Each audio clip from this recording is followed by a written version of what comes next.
What's up guys, Asian here again with another build video, and today we're going to be going over the Stamina Sorcerer. So the Stamina Sorc has actually gotten a bit of a buff this patch, some of it indirectly, mainly due to the changes made to single target dots. It has kind of boosted, generally speaking, most Stamina DPS up a few thousand additional DPS. But Stam Sorcs seem to in particular be benefited the most, most likely due to the fact that pretty much all their damage abilities are actually dots now. There are actually no abilities that they use that are just straight single target DPS, and that might play a role into why the Stam Sorc saw a little bit bigger of a boost than others. Not that much more, maybe an additional 1k or 2k compared to some other classes, but Stam Sorcs now are actually fairly decently strong, although they are not quite as strong as the Stamina Necromancer or the Stamina Warden in terms of DPS ceiling, at least from what I've been able to see thus far. That being said, Stam Sorcs are definitely a very easy class to play. If you guys are starting to get into Stamina DPS, Stam Sorcs are definitely one of, at least I would recommend starting off with the Stam Sorc, mainly because one, they have pretty decent sustain, and two, their rotation is fairly easy to learn and pick up. So just like the rest of our build videos, we'll be going over skills, gear, attributes, everything you need to know to basically recreate this build yourself. We'll be discussing a little bit behind all the various sets that you could want to use I should say, all the different sets that you might want to have on hand, depending on what situation calls for it, as well as potentially different skills as well, regardless of whether you're using the Maelstrom front bar or you're doing a Monster Helm build instead. So this particular build is a Maelstrom build, but we will discuss the benefits and drawbacks of running a Maelstrom build compared to just running a straight up Monster Helm. So without further ado, let's go ahead and get started here first with our gear. So again, this is a Maelstrom centered build, which does, in theory at least, have a higher DPS ceiling. In a raid, this might not necessarily play out very well depending on the nature of the fight, depending on mechanics, things like that. So for this particular build, we'll be taking a look at having two 5-piece sets active at all times, and then the Maelstrom dual wield as our front bar set. So our first set is going to be Lokkestiiz, and you can probably already guess what the second set is. It's going to be Relequen. So both of these sets are very powerful, mainly for the 5-piece. Yes, you are doubling up on the Minor Slayer, but the Major Slayer from Lokkestiiz is too good to pass up, and in terms of raw single target potential, Relequen is also pretty much very, very difficult to pass up if your goal is to just maximize overall single target DPS. Now, there are a few other set options you could potentially run instead of Relequen or Lokkestiiz, depending on the nature of the fight. So for example, Relequen is really great for single target DPS, but in those fights where you need more AoE DPS, not going to be as good. You still want to keep Lokkestiiz. Lokkestiiz is pretty much great across the board for both single target and AoE DPS, but you might want to pick out Relequen if you're going more for like a trash kind of setup here. So I'll go over a couple of different set bonuses that you could want to pick up. Starting off first under the Cyrodiil set, you do want to potentially pick up Deadly Strike. So like I mentioned at the beginning of the video, pretty much all of the Stamina Sorc's abilities now are dots, and they all fall under the Deadly Strike buff. So they're either physical, bleeds, poison, or disease damage. So this gives Deadly Strike quite a bit of an edge here, and it's a fairly easy set to obtain. It's a Cyrodiil set, so you can go ahead and try to gamble your AP to try to get good set pieces for Deadly Strike, or you can buy it off of guild traders. So if you're running a Stam Sorc, Deadly Strike definitely has a place in your potential set that you want to hold on to. It's a very solid set for your Stam Sorc. But moving on beyond that, there are a few medium armor sets that you might want to hold on to here, starting off with dungeon sets. First one is going to be Leviathan. This is basically the stamina version of Mother Sorrow. So with the crit meta still in place because of the Shadow Mundus, crit chance is very important. So Leviathan naturally fits into that mold there, giving you a higher crit chance. So definitely a set that you want to have on hand. It's a very easy set to get to. It's a base game set from Crypt of Hearts. So you can farm it on normal if you're just looking for the armor. If you want better jewelry pieces, then of course you're going to have to farm it on vet for the purple jewels. But it's definitely worth doing that. Moving on from there though, the only other potential set that you want to pick up is going to be Tzogvin's. This comes from Frostbolt, so you do need to have access to the Rast Stone DLC in order to grab this set here. It's just more used for kind of bobo builds or two-handed builds, but it's still a pretty strong set. Mainly it's used for the additional physical penetration on the 4-piece. This basically allows you a little bit more flexibility when it comes to weapon traits in form. Again, mainly for two-handed and bow builds, but it does have its place as well as a dual wield set as well. Not to mention, you don't have to worry necessarily about maintaining your barbed trap if you're running Tzogvin, because you do get minor force when you have all your stacks going. You also get some additional weapon crit as well. Not quite as much as Advanced Yokeda, it's 1290 compared to 2000 from Advanced Yokeda, but still a noticeable increase in your overall crit chance here. Tzogvin's is definitely one of those sets that you might want to pick up if you ever want to do something like a two-handed build or a bow build. But even on a dual wield build, it definitely has its place there, mainly because of additional physical penetration bonus, giving you a little bit of additional flexibility when it comes to your weapon traits and some other aspects of your build. Moving on from dungeon sets, there are a handful of overland sets that you might also want to pick up. Let me try to find overland sets. So Spriggan's Thorns is one set that you might want to consider holding onto here for the physical penetration in trash pulls. Not necessarily going to be able to get major fracture and everything in a trash pull unless you have something like a Stamina Warden or a Necromancer using a Boneyard. So in those instances, Spriggan's Thorns is great to maintain your penetration across the board, across all of the enemies that you have to hit in those AoE situations. Now if you are running a Monster Helm set, you will need to make sure Spriggan's Thorns is a body set because the 5-piece is a static bonus. Moving on from that set though, there really aren't too many other overland sets that are decent. Briarheart is one that might be a good option for you, so it basically gives you additional weapon damage whenever you do critical damage, and while you have the additional weapon damage, you also heal whenever you do a critical hit. So really nice balance over there with both a little bit of survivability plus some additional weapon damage. It's pretty decent. It is a proc set, so it will carry over to your backbar, which makes this Briarheart a little bit stronger than Hunding's Rage, which is just a flat bonus to your overall weapon damage. And it's an overland set, so pretty easy to get. It comes from Hrothgar, so it's a pretty old set at this point, so it shouldn't be too hard to find Briarheart weapons, jewelry, and armor pieces as well. One thing to watch out for with jewelry is that Briarheart jewelry does potentially come in the 3 different base game traits, so arcane, robust, or healthy, so make sure you're getting the robust jewelry pieces. And there is a quest dagger that you can get in Hrothgar as well. I'm not 100% certain on the quest name, but you can find it probably on UESP if you look for it. It is a powered dagger, so you will need to transmute it, but it is an easy way to get a Briarheart dagger if you do need daggers there. Moving on to trial sets, there are a few trial sets that you might want to consider picking up. First one's going to be Twice-Fanged Serpent, also known as Two-Fanged Snake from Sanctum of Phidia. Very similar to Spriggan's Thorn. This is mostly for trash for additional physical penetration, not quite as useful on boss fights because you will be getting, hopefully, all your penetration debuffs active on a boss. Moving on, you have Vicious Serpent, also known as Vicious Ophidian, which comes from any of the 3 Craglorn trials here.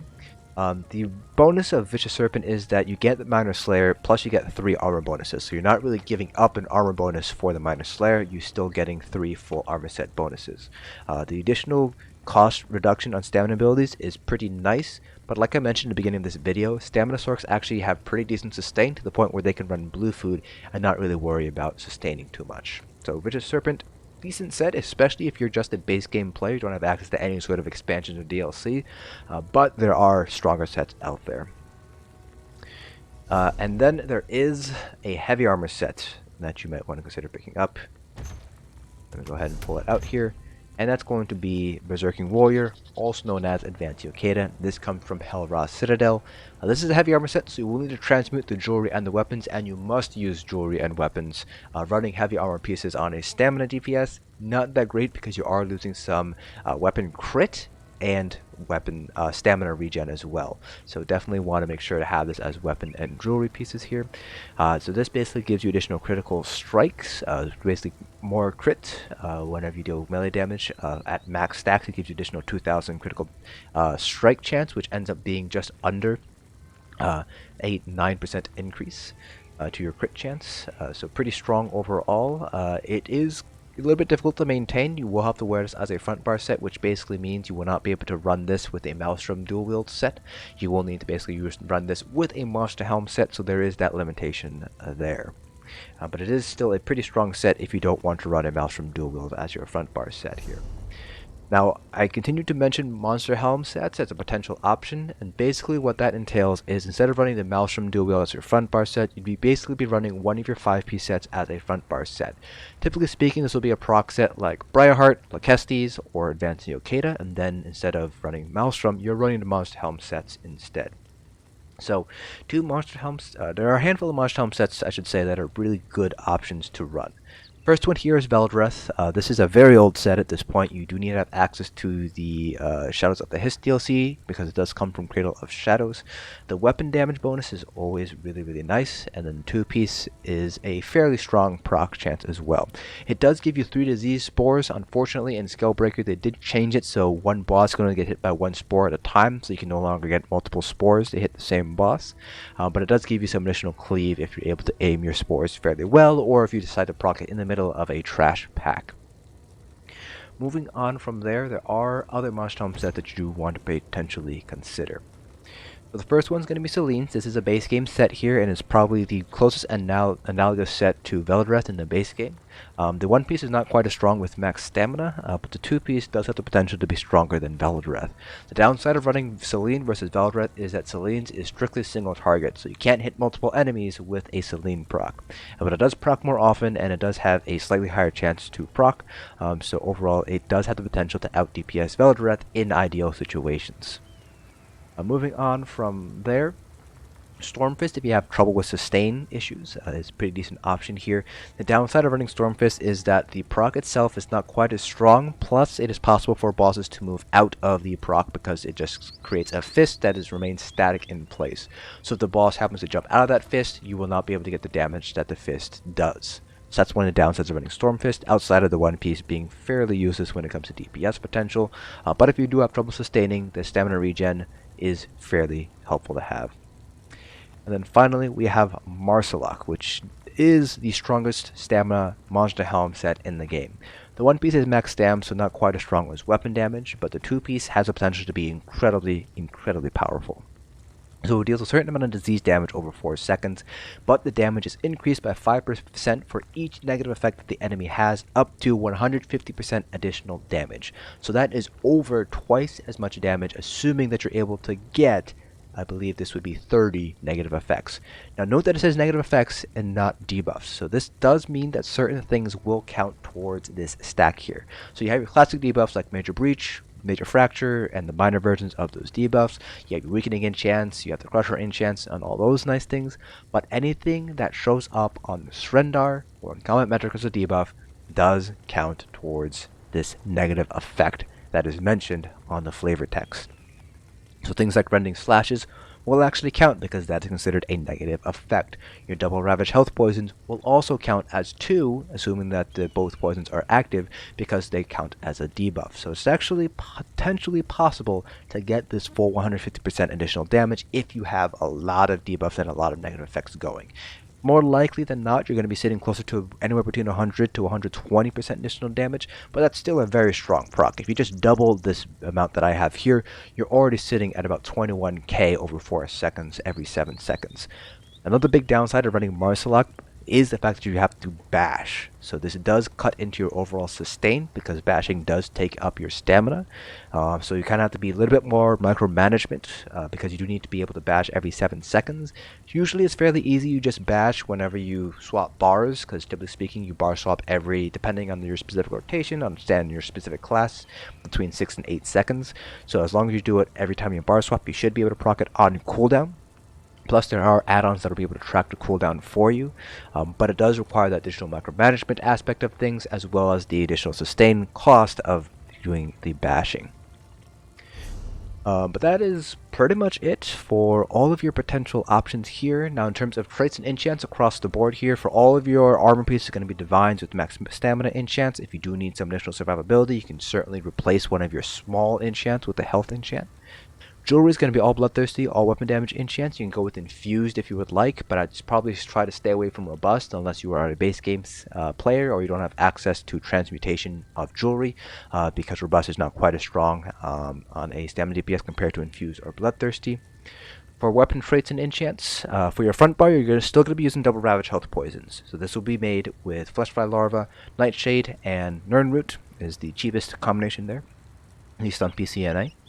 And then you have Nirn on your main hand, and we have a dagger, and then you have Sharpened on your offhand, and we have an axe. You can also go with Precise Sharpened instead if you'd like. The DPS difference that I got from my testing was fairly small within the margin of error, but generally speaking, the general consensus is that Nirn is going to be stronger as your main hand compared to Precise. Just make sure that you are running that Nirn trait on your main hand. It can't be on your offhand because otherwise you will not benefit from the additional 200 weapon damage. Then for our backbar, we're running the Master's Bow infused with weapon damage enchant. You should still hold on to a Maelstrom bow for AoE situations, but in terms of single target, just raw single target DPS, the Master's Bow will end up beating out the Maelstrom bow. Moving on to our character sheet, I am a Dark Elf. Dark Elves are going to be one of the better options for stamina DPS in general. The mathematical best option is going to be the Orcs to get 2000 max stamina and 1000 max health on top of 258 additional stamina, 258 additional weapon damage. Dark Elves get 1875 max stamina and 258 weapon damage, but they also get 1875 magicka and 258 spell damage. So if you want to play a Mag Sorc along the side, perhaps you want to do Asylum or Cloudrest on this tune, then Dark Elves are a pretty good option because you can flip-flop between stamina and magic DPS with pretty much minimal changes needed. You don't have to change your race or anything like that. Other options for stamina DPS include what I like to call the sustain races. So you have the Imperials, the Red Guards, and the Bosmer. All three of these races do not have the 258 additional weapon damage that the Dark Elves and the Orcs have. They do get the 2000 max stamina, Imperials get additional 2000 max health, and they get some additional sustain through 3% cost reduction to all abilities, and I believe it is an additional, I want to say 100 stamina back every 6 seconds. Red Guards get quite a bit of stamina back. They get 990 stamina back every 6 seconds, and Bosmer get a flat, 258 additional stamina regen, which is affected by modifiers. For those three races, their DPS ceiling is going to be lower, but sustaining on them is going to be a lot easier. Finally, you have Khajiit, which I like to call the Jack of all trades, Master of none. That's because their racial bonuses are fairly balanced across the board. So if you ever want to do something like healing or tanking, Khajiits are a pretty decent option here. They get, I believe, 875 across magicka, health, and stamina. They get 85 magicka and stamina regen, 100 health regen, 10% additional critical healing done, and 10% additional critical damage done. So overall, very balanced across the board stats for Khajiits, but their DPS healing is going to end up being a little bit lower overall. For our attributes, all of our points are going to stamina here. My food did run out, but we are using blue food, so this does give us max health, max stamina, so we don't have to worry about putting any points into health here.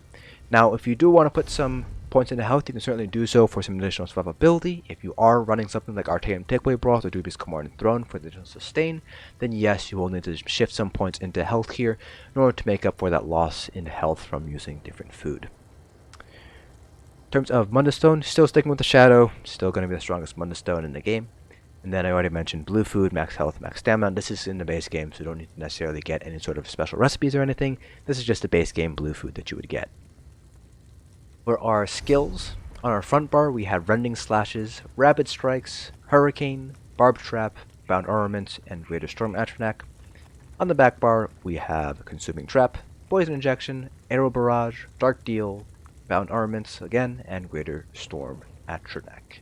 If you need to get another self-heal that is not Dark Deal, because Dark Deal does have a cast time associated with it, so for example if you want to run Vigor, you can take out Bound Armaments on the back bar and replace that with Vigor instead.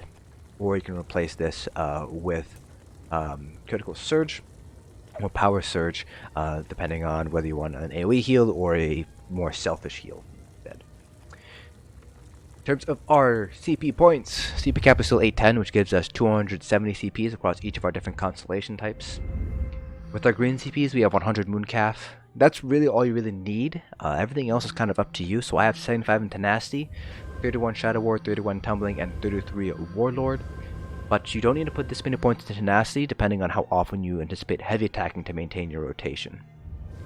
For your blue CPs, I will take a note here that this is assuming that you're not running a set with physical penetration, so you're not running something like Tzogvins or One Piece Krog, One Piece Veldreth, and you do have all your debuffs active. So you have Infused Taurus Crusher, you have Alkosh, Major Fracture, Minor Fracture, all that stuff happening.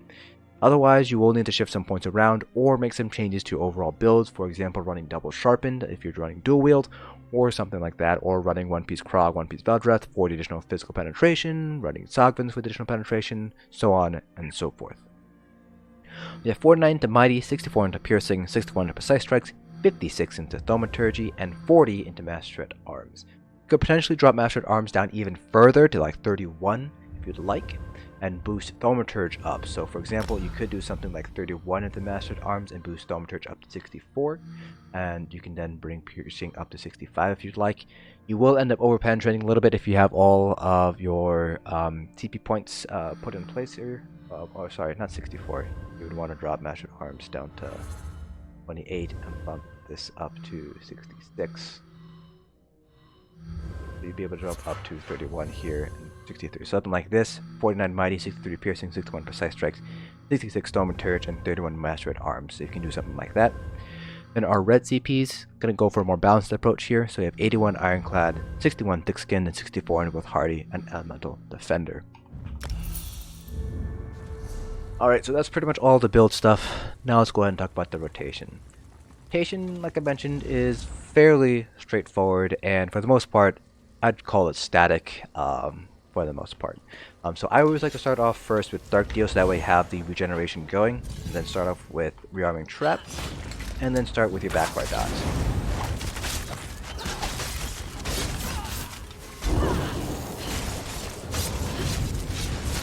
So you always want to start your rotation, your front bar rotation, with Flurry. And you also want to end your rotation with Flurry as well. Every second time you're on your back bar, you will be using Dark Deal.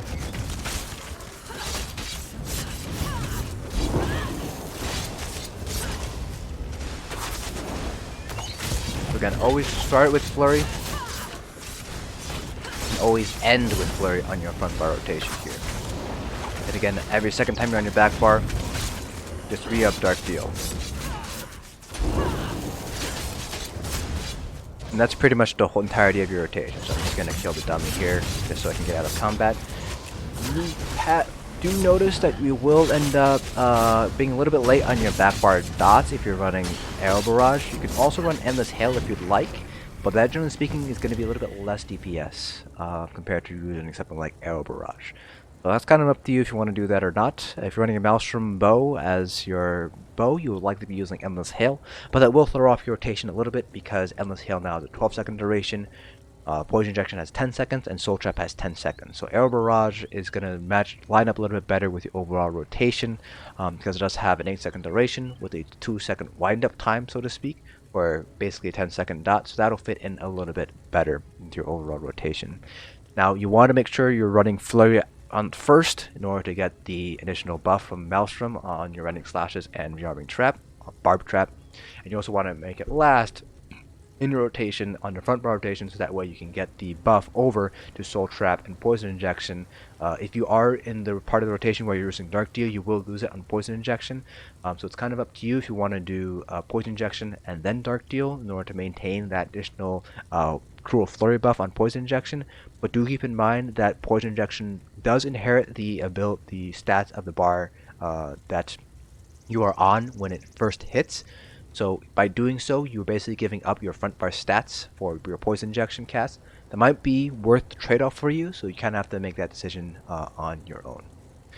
So we're going to go ahead and do a 20 million dummy parse to kind of give you an idea of how Stam Slorks stack up compared to other stamina DPS, as well as kind of an idea of how much you're able to pull in a raid. This is going to be a little bit inflated because we are getting 100% major force, which is impossible in an actual raid environment, but it does give us a very good point of comparison across the other stamina classes.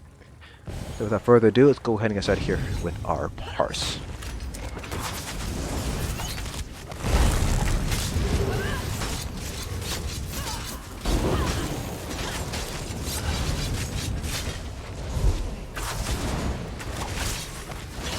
So again,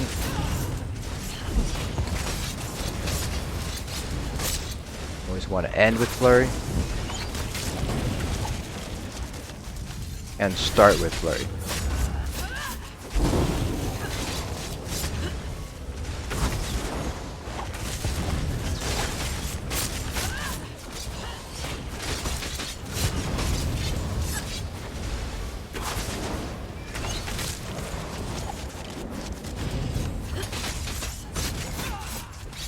see here with the Dark Deal one, we are going to end up being a little bit late on our dots on our backbar.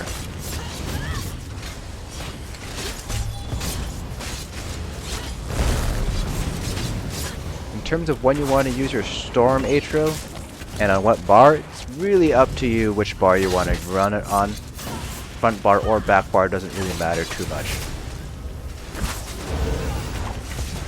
Now because we do have Lokkestiiz active on both bars, it doesn't matter what bar you activate your synergy on.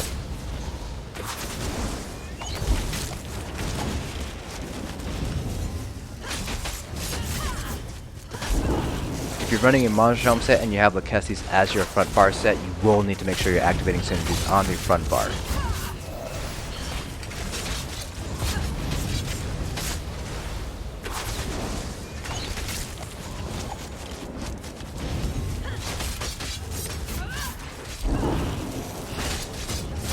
So you can see here that the pattern pretty much remains consistent.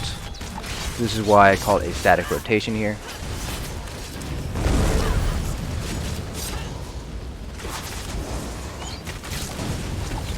So again, unfortunately for us, we will end up being a little bit late on Arrow Barrage.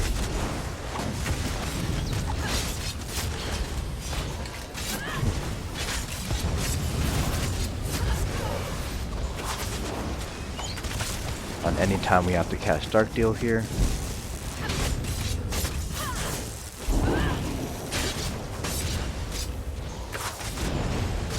Now Stamsorks do not have native execute, so once we get down to execute level, we don't need to change anything at all about our rotation.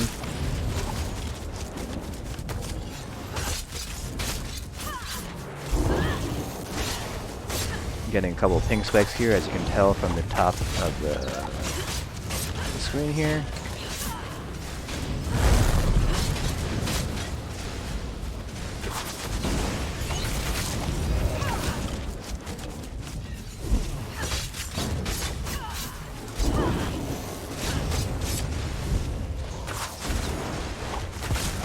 Again, we're in execute range now with the Bloodthirty, but because we don't have an execute, we don't really need to change our rotation at all.